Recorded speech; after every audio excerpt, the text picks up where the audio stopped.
Dövlətin ən böyük neft nəhəngi olan SOCAR-ın daxilində tükürpədici korrupsiya və ekoloji cinayət iddiaları boy göstərib. Üstəlik bu iddiaları kənardan kimsə yox, şirkətin daxilindəki məzul şəxslərdən biri. Abşeroneft Neft və Qaz Çıxarma İdarəsinin sahə rəisi Xan Hüseyn Gözəlov birbaşa SOCAR prezidenti Rövşən Nəcəfə müraciətində ortaya qoyub.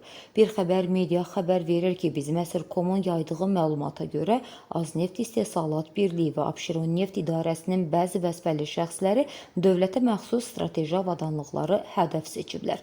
Sahə rəisi iddia edir ki, istismara tam yararlı olan dəniz özülləri və boru xətləri heç bir rəsmi sənədləşmə olmadan gizli şəkildə kəsilərək ərazidən çıxarılır və satılır. Əldə xüsusi video görüntülər var. 250 saylı stasionar dəniz özülü bu ilki yanvar-fevral aylarından tamam sökülüb, iyulda isə 11 saylı estakadadakı 8 düymlük yararlı neft kəməri darmadağın edilib deyə iddia olunur.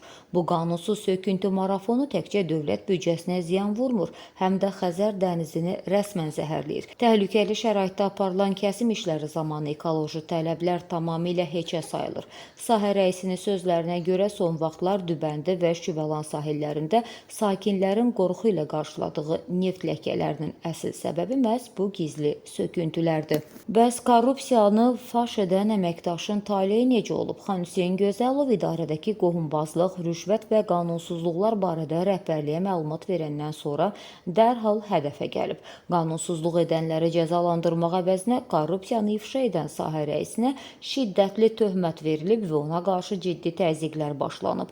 Şikayətçi iddia edir ki, onun SOCAR rəhbərliyinə göndərdiyi mühüm müraciətlər prezidentin müşaviri Zaur Qəhrəmanov tərəfindən heç bir araşdırma aparılmadan qəsdən bağlanır.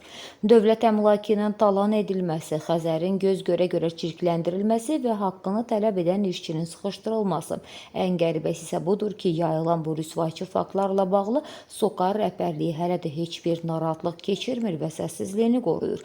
Görəsən dövlət hüquq mühafizə orqanları Xəzərdəki bu qanunsuz krallığa nə vaxt dur deyəcək?